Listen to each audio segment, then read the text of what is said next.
name is Dr. Baranda Sawyers, and I'm a professor at UNT Dallas, the University of North Texas, Dallas. I have been there. This is my first semester there. I've been a professor for about 8.5 years, and I've been in Dallas for about 6 months.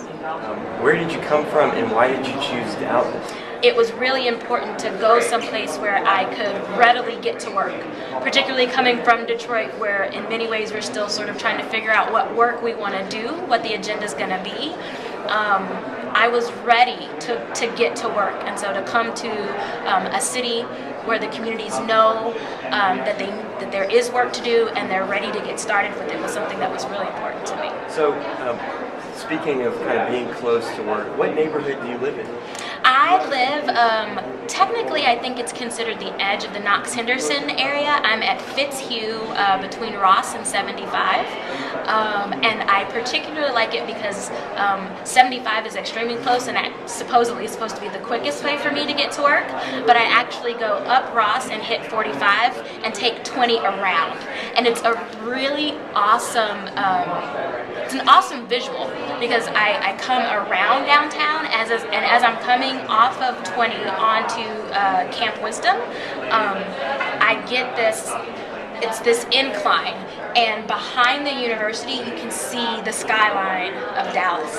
And so there's all this land that we have in our strategic plans at the university to develop into, I think at some point we're thinking of dorms and a law school and a pharmacy school and all of that, but right now it's this land and there's the buildings, the new sort of modern, it's a LEED campus, it's a LEED certified campus, these modern buildings for the university, and then you see the skyline of Dallas, and to me that's so symbolic and it's so great to sort of come into that as I'm coming into work. I guess I'm going to zoom back in a little bit on kind of the neighborhood piece. Mm-hmm. You said you lived here for about 6 months. Mm-hmm. So how would you describe your neighborhood? So it is technically Knox-Henderson, but it's on the edge.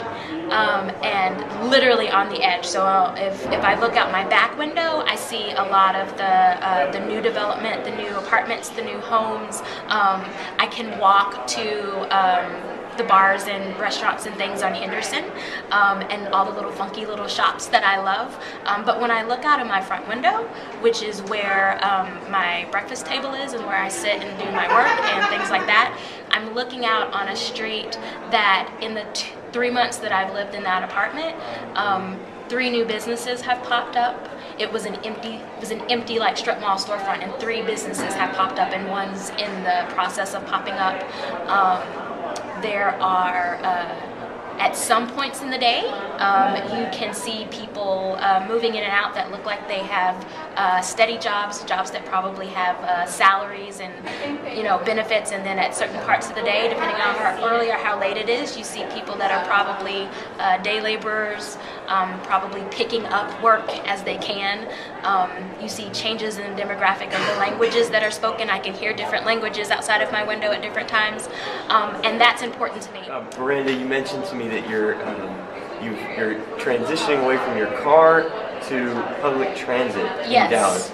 How is that going? I'm actively selling my car. I've been doing it for 3 months now, and finally about a month ago decided that I think I can hack it.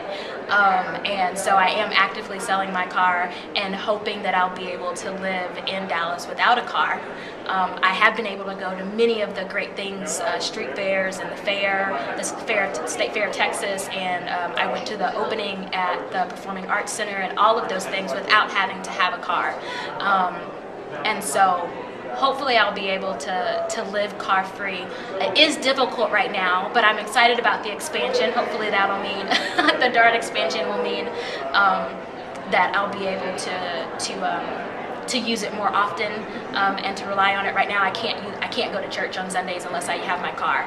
So that's going to be a challenge once the car sells, and it's a challenge that I'm aware that other people don't have the privilege to go back and forth on. So hopefully with more folks like me accessing it and being more vocal about expansions and bus stops and how long they run, that it'll be good for everyone in the city to have a more robust transit system.